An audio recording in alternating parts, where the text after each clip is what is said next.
Assalamualaikum warahmatullahi wabarakatuh. Om Swastiastu, Shalom, Namo Buddhaya, salam kebajikan bagi kita semua. Perkenalkan, nama saya Puan Jelita Aisyah dengan NIM akhir 110 dari kelas C. Baik, di sini saya akan menjelaskan tentang case-based learning dari penyakit coliseptisemia pada ayam. Jadi untuk yang akan dibahas ada latar belakang, ada pengenalan kasus, ada etiologi, ada epidemiologi, ada patogenesis, ada diagnosis, ada pengobatan, dan terakhir kesimpulan. Jadi langsung saja ke pendahuluannya. Koliseptisemia merupakan penyakit infeksius pada unggas yang disebabkan oleh avian patogenik Escherichia coli atau biasa disebut dengan APEC, terutama pada strain 01, 02, dan 078. Meskipun E. coli umumnya merupakan flora normal pada usus, beberapa strain memiliki sifat patogen yang dapat menimbulkan infeksi serius. Pada ayam broiler, penyakit ini menyebabkan penurunan produktivitas, peningkatan mortalitas, serta kerugian ekonomi akibat penurunan berat karkas dan penyebaran infeksi. Penyakit ini juga lebih sering menyerang ayam muda yang berumur 2-4 minggu dengan gejala klinis seperti lemah, depresi, dan diare. Penularan dapat terjadi melalui kontak langsung dengan hewan terinfeksi atau secara tidak langsung melalui pakan, air minum, dan lingkungan yang tercemar feses. Infeksi seringkali bersifat sekunder akibat penyakit lain seperti infectious bursal disease atau IBD atau coccidiosis. Penyakit ini juga termasuk dalam bakteri Coli bacillosis. Kemudian untuk pengenalan kasusnya, pada hewan ini ada kasus ekor ayam broiler berumur 20 hari, berumur putih berjenis kelamin betina dengan berat badan kurang lebih 600 gram. Berasal dari kandang Bapak Sugiri yang beralamat di Desa Timuhun, Bajarangkan, Kabupaten Kelungkung, Bali dengan populasi pada kandang close house sebanyak 16.000 ekor. Jumlah ayam yang sakit dengan gejala klinis yang sama sebanyak 163 ekor dengan total kematian sebanyak 55 ekor.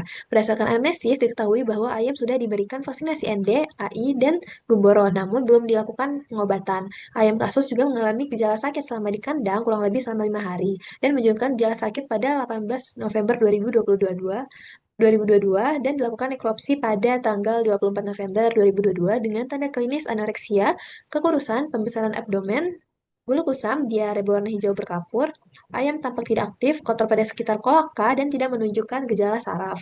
Ayam lainnya dengan usia yang sama menunjukkan pertumbuhan yang pesat. Sistem pemeliharaan yang diterapkan pemilik adalah intensif closed house. Baik, untuk etiologinya sendiri adalah kondisi lingkungan kandang yang lembab, kotor, dan kurang terkelola menjadi faktor predisposisi utama penyebaran dari E. coli. Kontaminasi pakan dan air minum oleh feses serta sirkulasi udara yang buruk meningkatkan risiko infeksi APEC di populasi ayam. Kemudian untuk epidemiologinya, penyebaran koliseptisemia pada kasus ini diduga berasal dari kondisi kandang yang kotor, lembab, serta ventilasi yang kurang baik, sehingga mendukung pertumbuhan dan penyebaran E. coli. Feses ayam yang menumpuk menjadi sumber utama kontaminasi pada sekam, pakan, dan air minum. Saat ayam bergerak, partikel debu yang mengandung E. coli berterbangan dan terhirup ke saluran pernapasan ayam sehat atau tertelan melalui pakan dan air yang tercemar.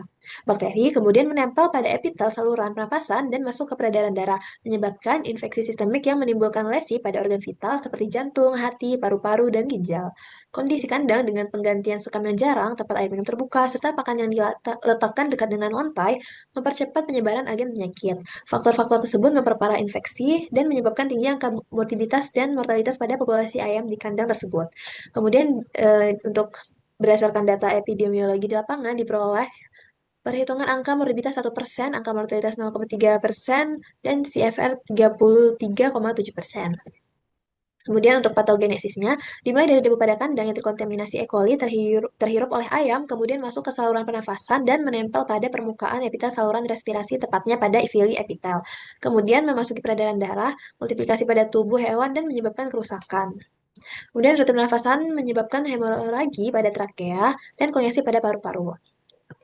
Kemudian untuk diagnosisnya, hasil pemeriksaan patologi anatomi ditemukan adanya peritonitis, koliserositis, aerosakulitis, dan lesi pada sejumlah organ seperti jantung, hati, paru-paru, usus, ginjal, limpa, dan proventriculus. Hasil pemeriksaan klinik dan gambaran patologi anatomi hewan kasus diduga menderita koliseptisemia dengan diagnosis banding kosidiosis dan IBD. Secara patologi anatomi, organ terlihat mengalami beberapa perubahan seperti pada jantung, hati, paru-paru, ginjal, usus, proventriculus, ventriculus, otak, limpa, dan bursa fabricius.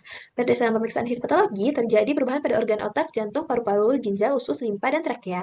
Selanjutnya dilakukan isolasi dan identifikasi bakteri pada organ jantung, paru, dan usus di laboratorium bakteriologi veteriner.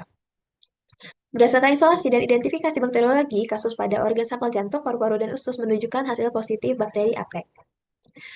Ini pada bisa dilihat pada gambar satu hasil nekropsi ayam kasus ditemukan fibrin pada peritoneum, perikardium, perihepatik, dan kantong udara.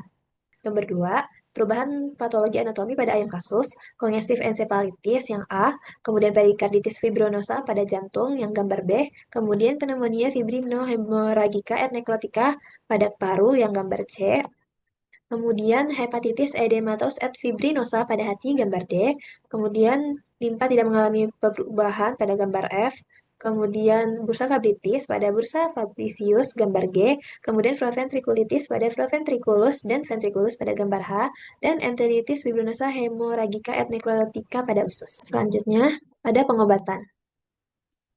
Penanganan kasus koliseptisemia pada ayam broiler dilakukan dengan pemberian antibiotik spektrum luas yang efektif terhadap bakteri E. coli, seperti enfloxacin, amoxicillin, oxytetracycline, atau neomycin, sesuai uji kepekaan atau antibiotik sensitivity test untuk mencegah resistensi. Selain itu, terapi suportif diberikan berupa elektrolit dan vitamin, terutama vitamin A, C, dan E, untuk meningkatkan daya tahan tubuh ayam. Pemberian probiotik atau prebiotik juga dianjurkan untuk menyeimbangkan flora normal usus setelah terapi antibiotik. Kemudian pada pencegahan, pengendalian koliseptisemia ditunjukkan pada perbaikan manajemen yang meliputi sanitasi dan desinfeksi yang ketat, program pencegahan penyakit dan vaksinasi yang terkoordinasi, kemudian seleksi ayam yang berkualitas baik harus dilakukan secara ketat sejak awal pemeliharaan, melakukan kontrol cemaran bakteri pada air minum serta pakan, sistem perkendalaan yang baik perlu ditingkatkan dengan memperhatikan keluar dan masuknya unggas pada peternakan ayam broiler. Demikian pula pencegahan penyakit yang bersifat imunosupresif, penyakit pernapasan, dan pencernaan hendaknya mendapat prioritas utama menjadi kontrol dan pengendalian penyakit koliseptisemia pada ayam broiler. Jadi, kesimpulan dari kasus case-based learning koliseptisemia pada ayam ini adalah berdasarkan pemeriksaan patologi ditemukan ciri khas berupa poliserotis dan ayam sarkoiditis bersabut fibrin serta lesi pada organ jantung, hati, paru-paru, ginjal, dan usus yang mengindikasikan hewan mengalami infeksi kronis atau subakut. Identifikasi dan isolasi pada laboratorium menggunakan sampel organ jantung dan paru-paru menunjukkan hasil positif E. coli. Pemeriksaan organ usus dan sampel feses hewan kasus tidak ditemukan adanya parasit. Oleh karena itu dapat disimpulkan bahwa kasus ini disebabkan oleh infeksi E. coli. Baik, sekian terima kasih. Itulah penjelasan dari case-based learning pada penyakit koliseptisemia pada ayam.